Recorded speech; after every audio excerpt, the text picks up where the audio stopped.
I will tell you, most new buyers, they don't want hardwood.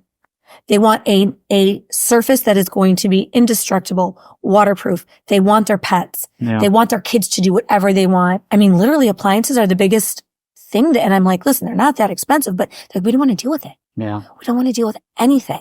So you're literally giving my clients the platform to create the world that they want to live in. I'm excited to be here with you, Stephanie and Ray. Going to be talking about a lot of what's going on in the real estate market, specifically with new construction and what we're seeing some challenges with some other builders, and a lot of the benefits we're seeing with Ray, and then obviously some things that we've been able to incorporate on our side with some of the credits from the builders and things like that. But with, I'd say, 60% of the market going to be first-time home buyers and investors. I think a lot of the stuff we're going to speak about today would hit towards that. So, Ray, if I were to ask you, I think one of the main things that comes to mind with me was, you guys were generous enough to apply credits for buyers, and those seller credits, sometimes clients think, oh, okay, well, it's just it's getting deducted from my closing costs until we introduce the 2-1 buydown, right? Leverage. And that starts putting people in a rate that's 2% lower than today's rate. And that's coming from obviously from the builder. So there's so many things that, you guys are doing around. And it almost is like you guys are speaking to the first-time home buyers and the investors. Would you say first-time home buyers are the primary market for you guys right now? Yeah, for us, we deal mostly with first-time home buyers. And I think what the builder is trying to do is target the affordability aspect of it, because that's something that's hard to reach right now, is the affordability. And so between, the credits where you can leverage, getting a lower payment with your interest rate, also with the showcase homes, the more move-in ready options that we have, they're having more turnkey options. And what I mean by that is all of the appliances are included in the home. So the buyer's not going to buy a brand new home and then have to go spend $5,000 on appliances. So the affordability from both the monthly payment, but also like the move-in cost, trying to lower that to increase the affordability, that's bringing value to the marketplace. That's what we feel. Okay. Yeah. Working with first-time buyers consistently throughout the market, that's the number one issue, is affordability. So if we're putting all of our liquid assets down to purchase, we still have sometimes lawn, sprinklers, blinds, and the appliances are a huge issue. I just was talking with a client about shopping for all of these extra things. When are we having them delivered? How much are they going to be? We're prepping months and months before that. That's a huge relief. Thousands of dollars. Yeah. I mean, Absolutely. There's that. There's the maintenance-free exteriors. So they don't have to worry about, replacing their siding, replacing the shutters, painting them. I mean, we live in Michigan, with the wood, the hot, cold, and you get a lot of that, obviously, and that stuff deteriorates over time. And to be honest, nothing against any of the first-time buyers, but they're not super savvy with home care yet, right? Yeah. They haven't learned. They don't know what they're supposed to do. First time. Yeah. It's incredible. And so they don't know what they don't know, and you guys are taking care of that for them. Yeah. We're doing these incentives, the builder incentives on certain showcase homes where the builder will pay X amount of dollars. And most of the time when people think about incentives, I feel like their mind goes to, I'm going to use this money to pay for my closing costs. What are some of the other ways that you're leveraging that money to help with their overall affordability or their financial situation? It's a great question. So one of the main things, as long as obviously that money is better suited not going towards their closing costs, and we'll run an analysis side by side, but what we will look at, and what I really recommend to most clients, is that really that money would go to what's called a 2-1 temporary buy down. Okay. So how that works is, let's say today's rate was 6.5%. Right. The client with the credit from the seller is going to be able to get a rate for year one of 4.5%, year two, 5.5%, and then years 3 through 30, it's 6.5%. Right. What most people confuse this with is they start to think, oh, this is like, if you remember back in the day, like the 228, it was an adjustable rate mortgage, right? It would be fixed for 2 years. So this is not that. This is a 30-year fixed mortgage. However, they would not have to pay today's rate until 25 months from now. The bigger benefit of, if you guys are, I know you two are, but anybody watching familiar with the concept of paying points, that's a permanent buy down. So let's say I bought and I couldn't, if I wanted to get a 4.5 rate at one, it would be not compliant because you can't charge the client that. They can't pay that much points to get down to a 4.5 like you can on a 2-1. But on a permanent buy down, the challenge is let's say you buy down from 6.5 to 6. That could cost you a full point just for that little 0.5%. What happens is now rates drop and this client wants to refi. Let's say rates drop to 5.5 and they're like, all right, I'm at 6.5. I want to take advantage of, or I'm at wherever they're going to be later. They want to take advantage of that. If it's on a permanent buy down, that money has disappeared. So if they paid $5,000 to buy down the rate permanently and they go refinance in 1 year, they've lost that money and most likely they haven't had the time to recoup the savings. On the temporary buy down, let's say the seller credit was $9,000 and in year 1, rates drop enough to where it makes sense for the client to refi and there's still money left over from that seller credit because that's how we're paying the difference in the payment. That money would actually get applied towards the closing costs of their next refi. So they're not in that position of like, oh, I bought down the rate and then now if I refi, I'm going to lose all the money. It's like, all right, cool. If rates go down, I'll just refi and apply those costs to the new refi. It almost puts them in a win-win scenario no matter what. Because if the rates go down, great. I'm going to refi. I'm going to get some of that money back. And if they don't, I was already in a position to have a lower payment. Based on the market rate. And we just had one right now, which was a combination of a temporary buy down and a permanent buy down because the appraisal came over, like a lot of the ones that we've had where the appraisal has come over and we restructured it. Appraisal came in high. And they were already getting a 3% seller credit. So we took part of the money to do a 2-1 buy down, the temporary buy down. And then we took the rest of the money to buy down the rate permanently down to 5.625. So what's happening so the 2-1 buy down rate, his permanent buy down rate is 5.625. His 2-1 buy down rate, this is closing this Thursday. We are in August of 2024 while everybody's talking about 7 and 8% interest rates. This client is starting with, and he also happens to own a real estate brokerage. So it's a good look for really him and every client he interacts with in the future. He's starting off today on Thursday. Next Thursday, he's closing on a 3.625 for the first year. 4.625 for the second year, and then years 3 through 30, he's at 5.625. So I told him, I said, we can go ahead and not do the buy down, but then rates may not go back down to 5.5 or 5.625. And then even if they do, you have to pay the refinance closing costs now. You're better off paying the cost now, guaranteeing that you're going to have that lower rate.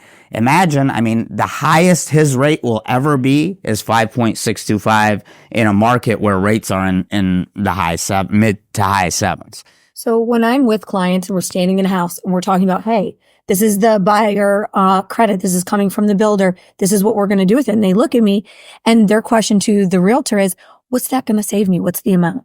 So for example, on a $400,000 new build purchase, and then we're getting that 2-1 buy down credit, can you give me an example of how much someone would save in a monthly payment? I know give or take some tax, sure, but what is that saving them essentially? So 2% on the rate. Even if we looked at interest alone, the interest alone is $8,000 a year, right? Because it's a 2% difference on the rate. So we're talking about, potentially $700 a month on year one. Every month they're saving $700 a month. Correct. And that's huge. And that's what they need to hear. Correct. It's And then in year two, they're not saving as much because now the rates went up. Mm-hmm. It went up 1%, but they're still saving. So maybe now year two, they're saving $350 a month.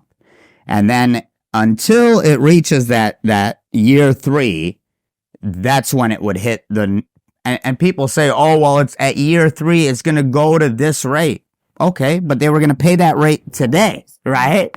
So, yeah, and obviously the higher the loan amount, the bigger the savings. But in that 400 to 500 range,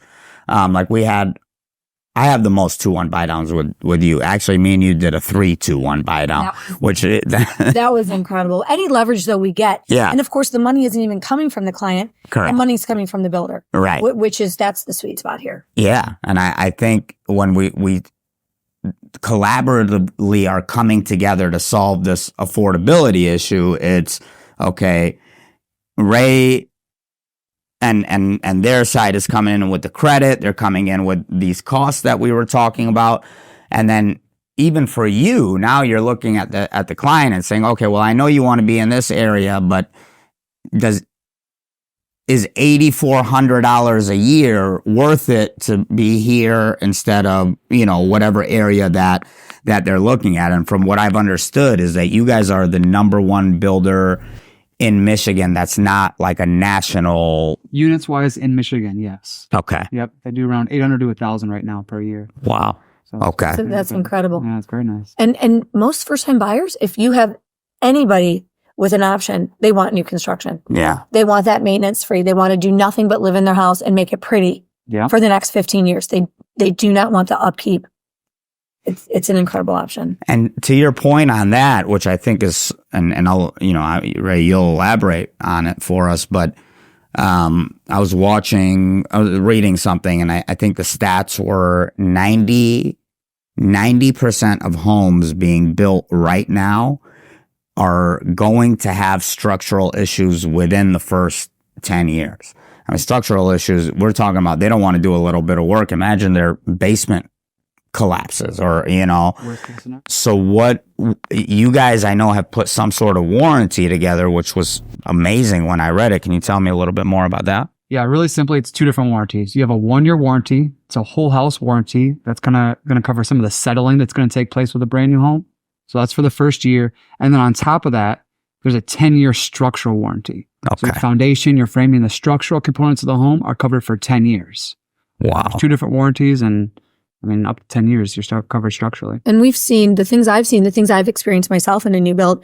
We've had some cement that shifts so substantially that we really need to get it shaved down, fixed. I've seen obviously cracks and rot holes, sometimes a little bit more extensive. And you guys come in and you do that, and they typically show up 18 months to 2 years. And a lot of builders only have that 1 year. Yeah. So to have that structure in there. Now, let's say the basement, let's say they went ahead and finished it. Mm-hmm. Are you guys going back through and redoing the drywall and doing what you ripped out to fix the structural problem, or is that on the client? The structural parts is a little bit hard to explain if they finish stuff because it's with a third-party company, so I don't want to speak for them. Gotcha. But usually if they're making their own changes on the house, like that's stuff that's not covered under warranty. Understood. Yeah. Okay, and that's a good separation so people know what they're responsible for versus what the builder is actually responsible for. Right. And it's nice that we have that all up front and understood by the clients, because you go a year or 2 down the line and all of a sudden something happens. I just had a client text me about their air conditioner, hot water tank, and a leak in the basement. They've lived there like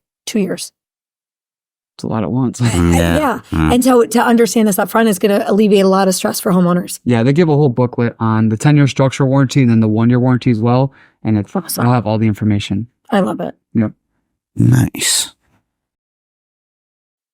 So with first-time homebuyers right now, what do you feel like the biggest challenge that you're facing with them now is? I would say the number one challenge, besides not having enough down payment money, would be the multi-bid situation that we're in on almost every existing home, which is why I love the new construction option, because we're not bidding. We're walking in. It's first come, first serve. Yep. We're picking our lot. We're picking our spec'd out home. Everything is chosen. We're going to move in quickly, almost in the same amount of time as we would with an existing home. Yeah. But it's easy. It's stress-free. It's calm. We're not spending $50,000 over what we should. Yeah. We're getting equity the minute we move into these homes. The minute we put our blinds in all of our landscaping, our equity shoots up. Way different than overpaying in the market that we're in right now for an existing home. And then chances are we're losing out. Yeah. Some clients will lose out 20 times. Yeah. I've heard this from other agents. Yeah. I don't know about you losing 20 offers, but No, my clients and I do well because we understand what we have to do. But to not have to lose money that we've spent years and years saving right. and to get a brand new product. I think it changes the experience for the buyer too. You think about if one option is going in and losing just, let's just say 10 offers or 5 offers, just what that does to your experience of buying a house versus going in, having a home you love and just getting it right off the bat. I mean, that's just 2 different ballparks there. Yeah. My daughter's currently building a home with her husband and the baby. We're constantly visiting. It's exciting. They're watching the progress. There has not been one bump in the road. Yeah. You know, it's a great experience and they're thrilled and the neighborhood is exciting. It's a really great vibe. Yeah. It changes the feel. Obviously, you mentioned the number one challenge really with the first time home buyers is the bidding wars. But I think that applies to, so CoreLogic says last year, 28% of the market was investors. For the rest of this year, they expect 32 to 40% to be investors. So obviously, a bidding war for an investor is going to eat into their cash flow, potentially make the deal not even worth it.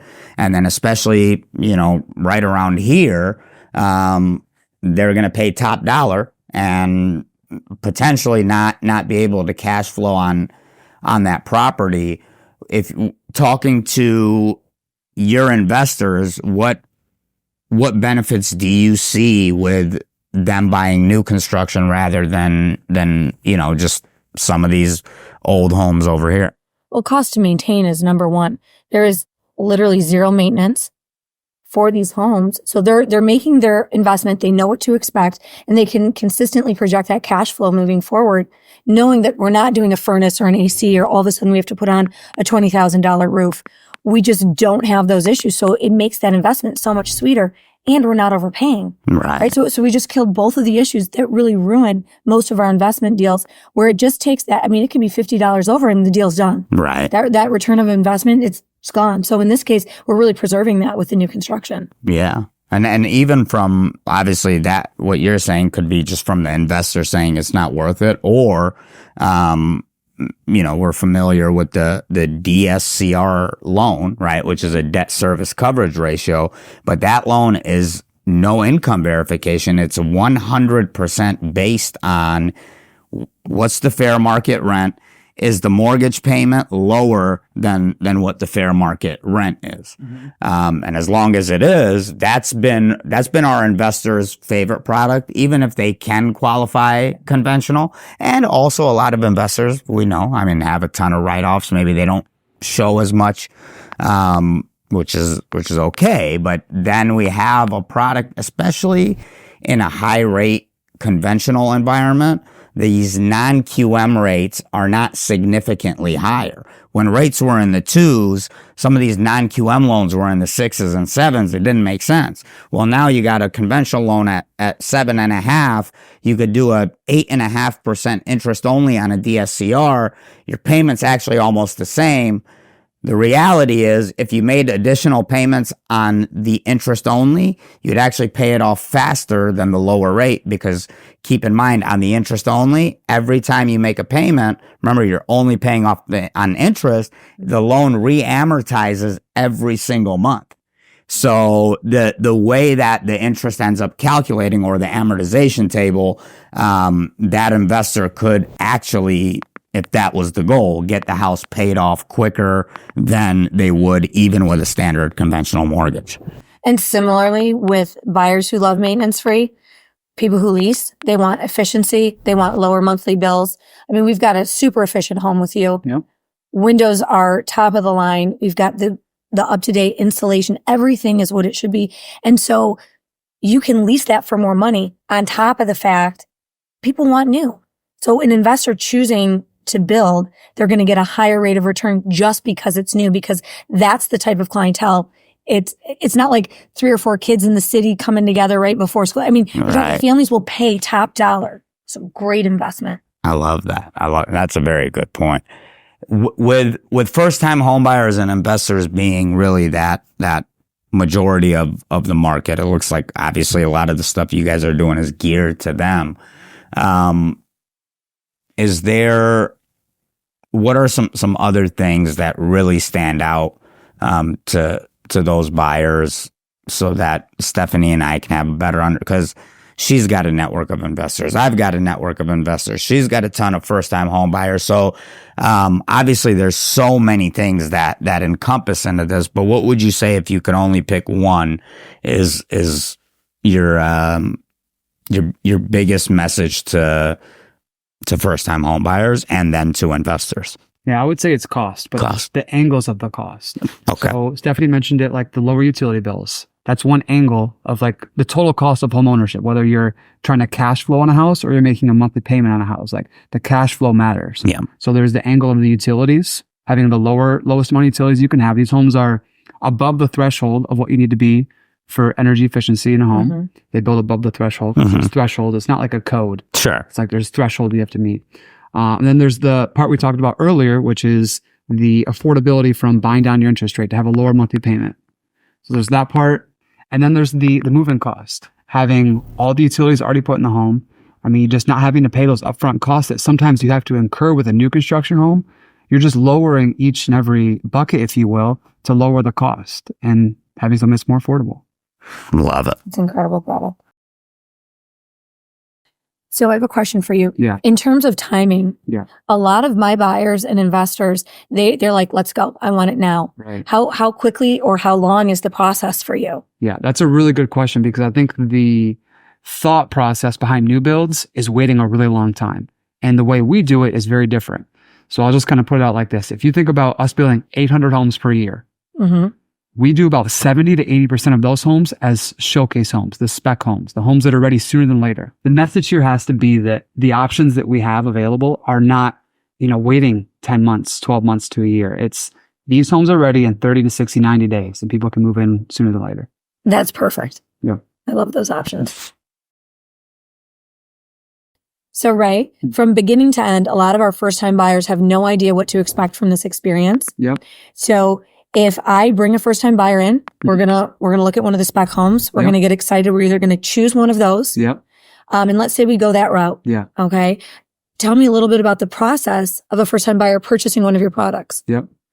Simply put, it is almost identical to purchasing an already built home. Okay. So they're gonna have the purchase agreement and their deposit. Mm-hmm. And they're going to go through all the same things on the lending side, 30 to 40 days, whatever the typical closing window is. The only thing that's different is when they go to close, they're going to have a walkthrough with the builder. It's like a final walkthrough. They get orientated to the home and they're going to go through, maybe there's some touch-ups left. Okay. And so it's really the same as buying a existing home. It's really no different. So it's a quick process. Yeah. 30 to 40 days. I mean, what's the closing window for most of these homes that are move-in ready? 3 weeks. Yeah. But typically we're not in as much of a rush. It seems to be like, oh, let's wait 45 days. Like, oh, we've got travel plans. But it's very flexible, isn't it? Oh yeah. We can be flexible with it. Yep, absolutely. Yep. Yeah, because we have a couple of buyers right now they're under contract. They're in no rush at all, which is okay. I mean, we just sit there clear to close before. And they're typically like, oh, we're going to save a little bit more money. We're staying with mom and dad. Right. Let's get one more month under our belt. Do you guys do anything in terms of lawn, sprinklers, landscaping? Do you have any packages like that or patios that they could add on? Any add-ons? You can add on to it. And then there's also some community-specific requirements in some areas where they have to have Hajjar seed installed to get the certificate of occupancy. Oh. And so some communities will have a head start on the grass. Others may not, but it just depends on the area. That's good to know, too. That's really nice. Yep. Do you guys have any projects going on that are near any major universities in Michigan? There's Adrian. Yeah, the Adrian. I mean, Lansing's a huge Oh, yeah. Lansing's one of them. Do you see investors coming in there trying to buy these as rentals for student housing? Lansing, you get a little bit of that. Yeah. I haven't run across it in Adrian, not that it doesn't happen. Just haven't personally run across that. Sure. But Lansing, you get some of that. Okay. That's awesome. I literally daily get calls from investors of every age, if you can imagine, even kids just graduating college from a particular university. And they're like, I want to start buying and investing in these properties. Yeah. Like, and parents, I have parents that are like, Yeah. you're in real estate, find me something because my next one's going. And I do not want to pay that kind of money for this housing. Yeah. We really want to rent this out. Yeah. So that's And another they get their great thing. friends and they, They pay it together and that. Yeah, that. Paid off in what, a couple of years? Yeah, and then After that, it's incredible the amount that you can charge for that. Yeah, I mean, my mind goes to like other things too, right? Like, okay, maybe it's the kid, maybe they're not like, so I look at first time home buyers and I'm like looking at some of the areas that we do a lot of business in and they get priced out, right?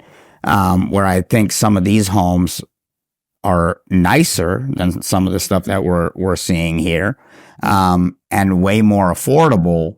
So, my mind always goes 10, 15, 20 years out, 50 years out. If I had a kid and they're 21, that would mean I had a kid when I was 15. But, so if I had an 18-year-old, I would encourage my 18-year-old to save up a 3% down payment, buy that home. I don't care if they're not crushing it on cash flow. What I'm looking at more is the future appreciation, so that by the time that they actually are ready to buy their first home, maybe they're 18 and then they're not ready now, rent this house, take the appreciation for that. We know that prices are going to go up. You can offset it with the equity that you would be getting from buying this home earlier on. Yeah. So I just think there's so many different strategies that, because it's not like I've seen those houses and I'm like, I mean, these are incredible homes. And then obviously I think, way better than me. I think what people are looking for now is much different than what they were looking for 10 years ago, 5 years ago. The conversations I'm having with first-time buyers are always about accumulating wealth, right? And expanding. And I say, we're going to create a portfolio for you. They're looking at me. They're like, what are you talking about? You're crazy. But no, what we're doing is we're investing right now in your entire future. And like my son-in-law, he's like, I'm never selling this new build, ever. He's like, the minute we grow out of it, we're going to rent it out. And it's because it's a new build and he knows he's going to have that longevity of time where he's not replacing every single thing in there. Maybe we have to do a hot water tank in 15 years. Yeah. Which is a typical thing in every kind of house. He knows that the finishes that we're choosing, they're very clean line. The surfaces they're really indestructible at this point.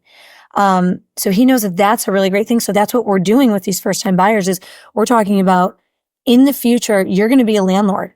You're going to start having assets to your name for leverage for everything else you want to do in life. Yeah. And that's how it's a little bit different. We're not selling to buy something else and say we're keeping and holding. Yeah.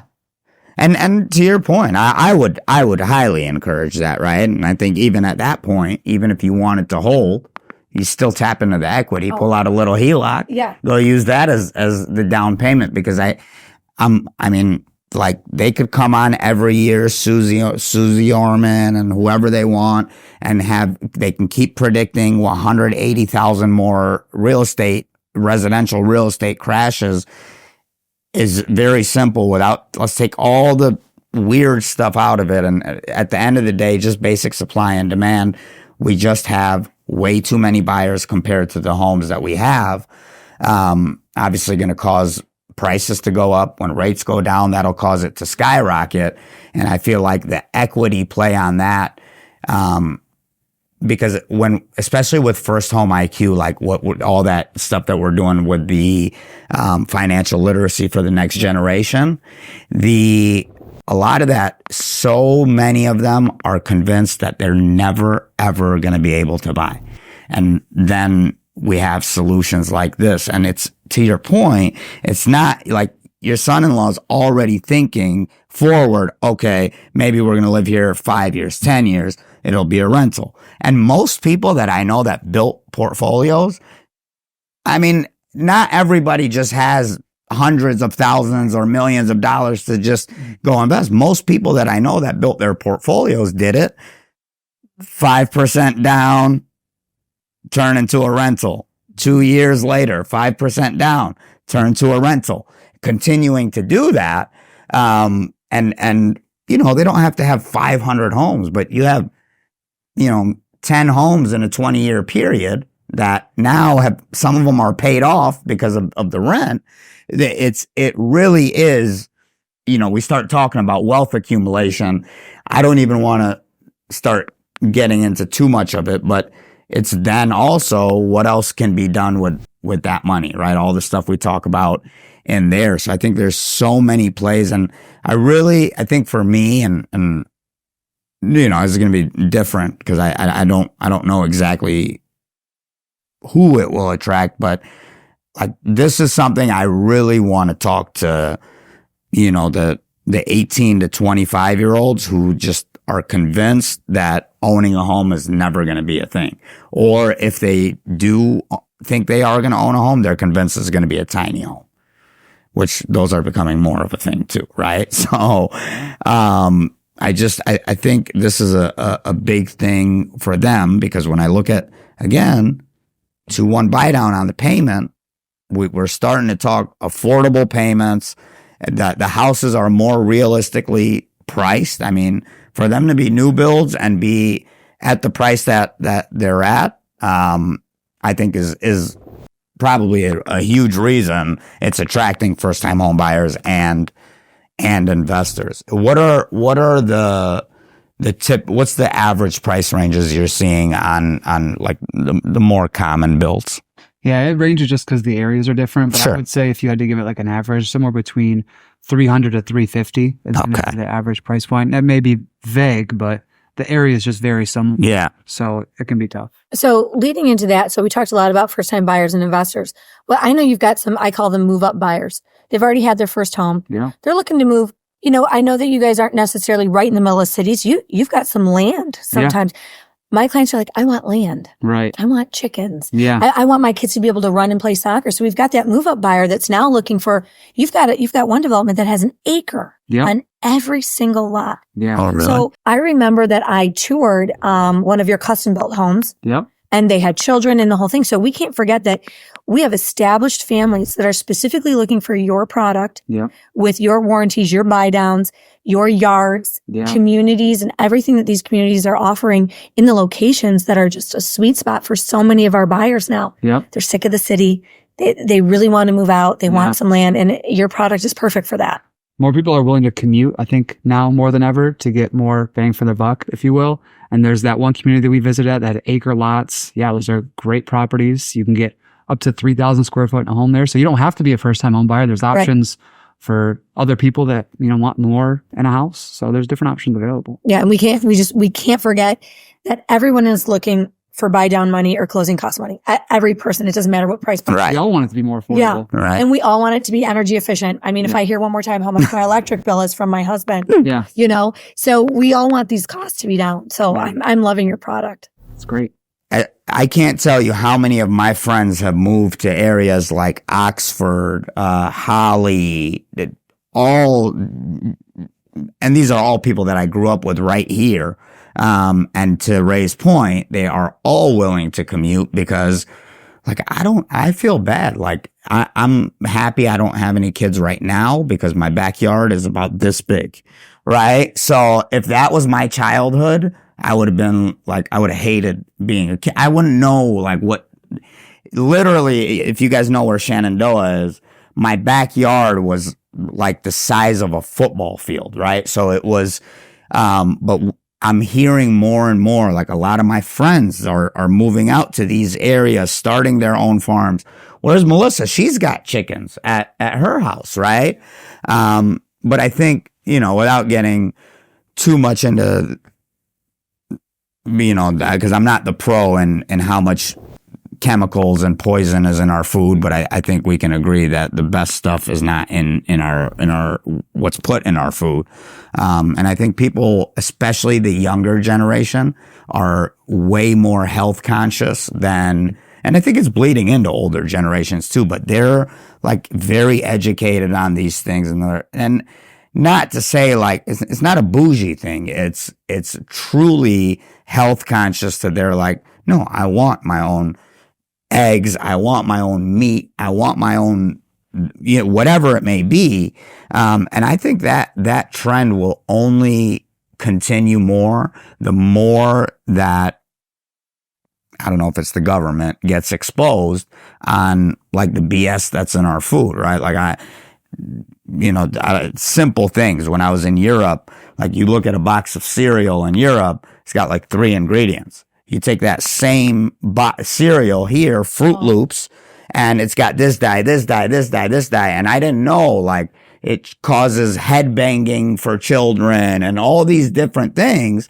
But I mean, luckily we're all alive, right? But we start to see in our older, like, cancer so common, or like, why is cancer so common? And I don't mean to deviate so much, but I think this really ties into quality of life. Like, I would say, okay, you know what?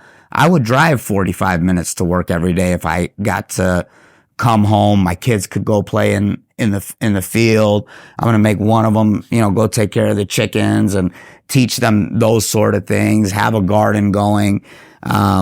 I just see that more and more popular. I heard, I don't know where it's from, so I can't source it, but I heard about some study that was done that's most people's commute is around 30 to 45 minutes nowadays. Oh, really? Yeah, I don't know what it's from, so I can't say, but okay, that's what I heard. Well, I'll tell you, so I have, of my 6 children, 4 of which are in the age ranges that we're talking about for being first-time buyers and wanting this.